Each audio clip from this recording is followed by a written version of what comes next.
Hello everyone. तो आज हम चैप्टर 27 डिस्कस करने वाले हैं। चैप्टर 27 बात करता है जजमेंट के बारे में, मतलब कि इसमें जजमेंट बतानी है हमको, इसमें जजमेंट का प्रोसीजर बताना कि कैसे जजमेंट दी जाती है और उसके क्या कंटेंट होते हैं। ठीक है, इसका प्रोसीजर इसमें बताया गया है चैप्टर 27 में। और स्टार्ट करने से पहले आप अपने पास CRPC का बैरेक्ट ले लीजिए, जिसमें आप मेरे साथ सेक्शन वाइज रीड करेंगे। ठीक है, तो चलिए स्टार्ट करते हैं। सेक्शन 353 क्या बात करता है? जजमेंट के बारे में बात करता है। जजमेंट को मतलब कि इसमें बताया गया है कि जजमेंट का मतलब क्या है। ठीक, और जजमेंट कब दी जाती है, इसका प्रोसीजर इसमें कंप्लीटली बताया गया है। इसके अंदर जो फर्स्ट क्लोज है, the judgement in every trial in any criminal court or original jurisdiction shall be pronounced in open court by the presiding officer immediately after the termination of the trial or at some subsequent time of which notice shall be given to the parties or their pleaders। जो उसमें सब close first है वो simply ये बात करता है कि जो जजमेंट है वो ट्रायल, मतलब कि जब क्रिमिनल कोर्ट की जो ट्रायल है, ठीक है, जो उसकी ओरिजिनल जुरिडिक्शन है उसके अंडर वो प्रोनाउंस करता है ओपन कोर्ट में। ठीक है, जजमेंट को कब करेगा, कौन करेगा? प्रिजाइडिंग ऑफिसर, जो कोर्ट का प्रिजाइडिंग ऑफिसर है, immediately after the termination of the trial. मतलब कि जैसे ही ट्रायल का टर्मिनेशन हो जाएगा, मतलब कि खत्म हो जाएगा, उसके बाद कुछ समय बाद subsequent time period of which notice shall be given, तो उसके बाद कोर्ट क्या करेगी? ओपन कोर्ट में तो वो प्रोनाउंस करेगी, लेकिन उससे पहले वो पार्टीज को और उसको उनके प्लीडर्स हैं उनको नोटिस करेगी। ठीक है, ताकि वो अपियर हो जजमेंट को जो कोर्ट डिलीवर करेगी या फिर रीड आउट करेगी, जो इसमें आगे ABC पॉइंट बताया गया है उसके अंडर। इसमें बताया गया है कि by delivering the whole of the judgement, मतलब कि जो डिलीवर करेगी जजमेंट को कब? After the termination of the trial. ठीक है, और बी क्लोज है by reading out the whole of the judgement, या फिर वो रीड आउट करेगी उस जजमेंट को। ठीक है, ओपन कोर्ट के सामने ही, ठीक है, मतलब कि ओपनली कर देगी। और जो सी सब क्लोज है by reading out the operative part of the judgement and explaining the substance of the judgement in a language which is understood by the accused और हिज प्लीडर। या फिर कोर्ट कुछ part judgement का, ठीक है, उसको explain कर देगी, जो भी जजमेंट के सब्सटेंसेस है। ठीक है, किस लैंग्वेज में? जो लैंग्वेज एक्यूज या फिर उसका प्लीडर समझता हो, उसी लैंग्वेज में वो कुछ पार्ट रीड आउट कर देगी ओपन कोर्ट में ही। ठीक है, तो ये हमारा फर्स्ट क्लोज था। और जो सेकंड क्लोज है, where the judgement is delivered under clause A subsection first, जो हमने ऊपर पढ़ा है सबसेक्शन फर्स्ट में जो क्लोज ए था उसके अंदर होल डिलीवर जजमेंट की जा रही है। ठीक है, the presiding officer shall cause it to be taken down in short hand, मतलब कि जो प्रिजाइडिंग ऑफिसर है वो टेक डाउन करेगा शॉर्ट हैंड में।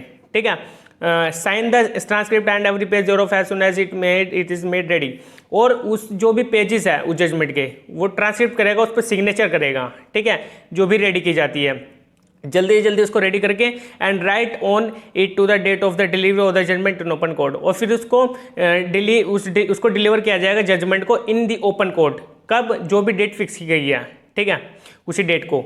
तो ये सेकंड क्लोज था। और जो थर्ड क्लोज है, वेयर द जजमेंट और the operative part there of in read out under clause B और clause C of subsection first. जो क्लोज बी और जो क्लोज सी है, ठीक है, जो हमने ऊपर फर्स्ट सबसेक्शन में पढ़ा है उसके under, it shall be dated and signed by the presiding officer in open court. उसके बाद वो डेट करेगा, ठीक है, कब उसको प्रोनाउंस करनी है, और उस प्रिजाइडिंग ऑफिसर के जो ओपन कोर्ट का प्रिजाइडिंग ऑफिसर है वो सिग्नेचर करेगा उस पर जजमेंट पर।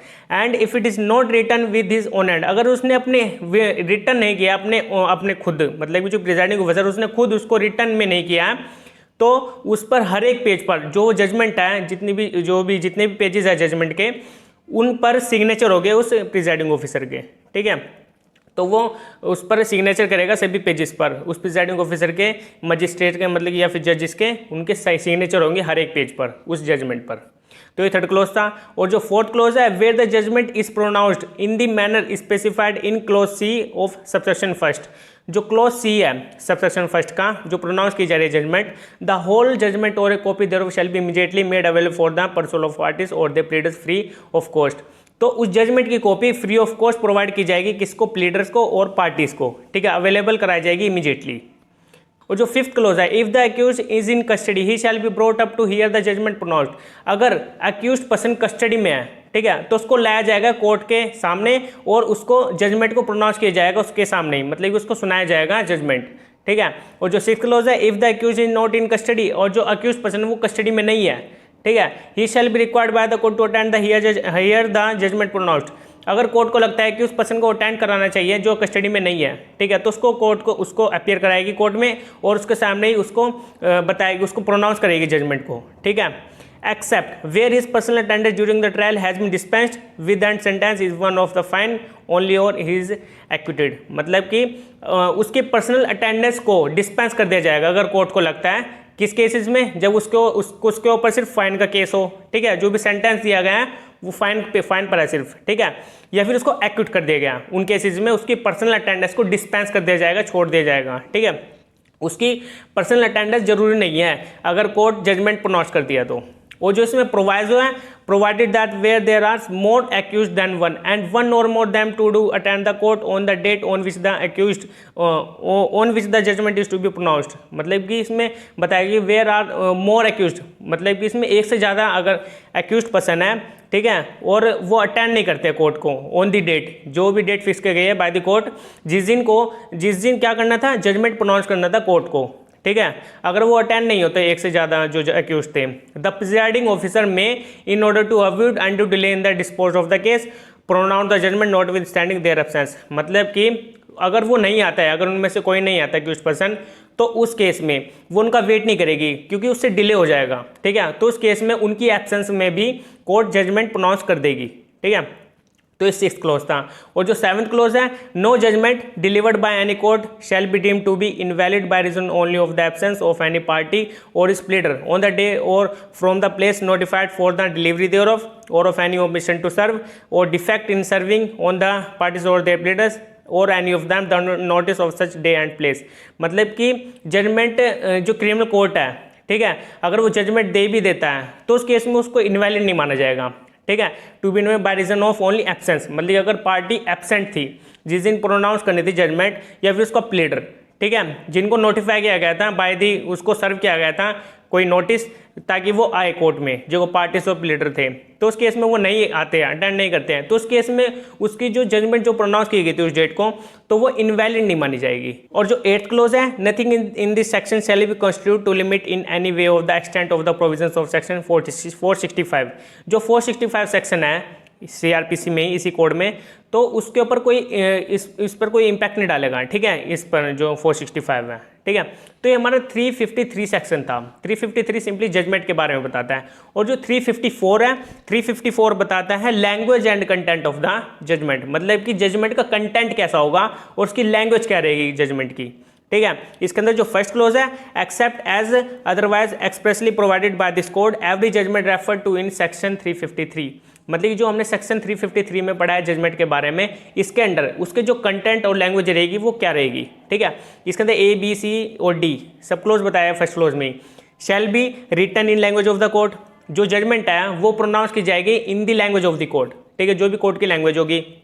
और बी सब क्लोज है, shall contain the point or points for determination the decision thereon and the reason for the decision. जो भी उसमें डिटर्मिनेशन दी गई, जो भी पॉइंट कंटेन किए गए हैं उस डिसीजन में, जो जजमेंट दी गई है, उसके अंदर साथ में रीजन भी बताना होगा, ठीक है, जो भी डिसीजन आया कोर्ट का, ठीक है, साथ में रीजन को इंक्लूड किया जाएगा।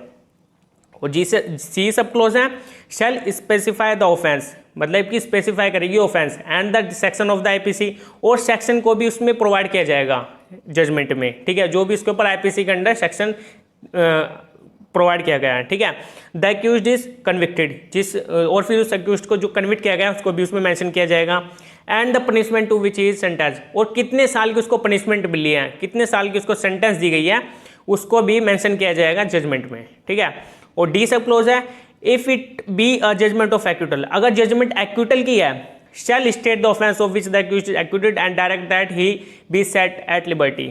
तो उसमें जब किसी एक्यूज्ड पर्सन को एक्यूट किया जाता है, ठीक है, किसी ऑफेंस में, तो उसमें कोर्ट डायरेक्ट करेगी, क्या करेगी, ही बी सेट एट लिबर्टी, मतलब कि उसको लिबर्टी दे दी गई है, वो एक्यूट है, ठीक है, उसके अंदर भी जजमेंट में प्रोनाउंस करेगी ये ही बी सेट एट लिबर्टी। तो ये डायरेक्शन होती है कोर्ट की, ठीक है, जब भी एक्यूटल का जजमेंट देना होता है।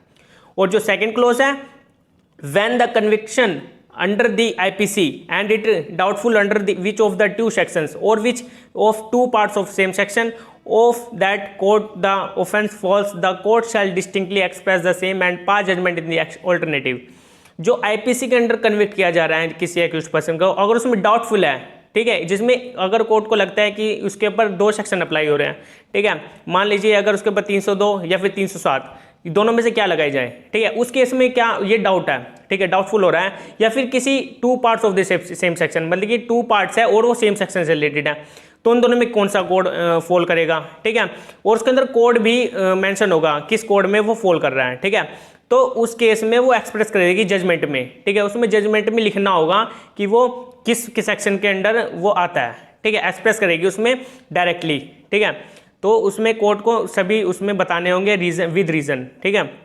और जो थर्ड क्लोज है, when the conviction is for an offence punishable with death or in the alternative with imprisonment for life or imprisonment for a term of years, the judgment shall state the reason of the sentence awarded and in the case of sentence of death the special reason for such sentence. मतलब किसी offence में convict किया जा रहा है किसी accused person को और उसको पनिशेबल विद डेथ है जिसमें, ठीक है, या फिर इम्प्रिजनमेंट फॉर लाइफ है, या फिर imprisonment for a term 10 years है, मतलब कि imprison of year, term of years किसी ईयर्स तक की है, तो उस केस में जजमेंट के साथ जो भी सेंटेंस सुनाया जा रहा है उसके साथ एक रीजन भी देगी, ठीक है, कि उसको क्यों इतनी पनिशमेंट दी जा रही है, ठीक है, जो डेथ पनिशमेंट मिल रही है या फिर इम्प्रिजनमेंट फॉर लाइफ मिल रहा है या फिर कुछ समय के लिए कुछ साल के लिए उसको पनिशमेंट दी जा रही है, ठीक है, तो उसमें विद रीजन देगी। अगर उसको सेंटेंस विद डेथ, अगर उसको डेथ सेंटेंस दिया जा रहा है तो उस केस में स्पेशल रीजन देगी कोर्ट, ठीक है, स्पेशल रीजन देना होगा तब जाकर उसको डेथ सेंटेंस सुनाई जाएगी।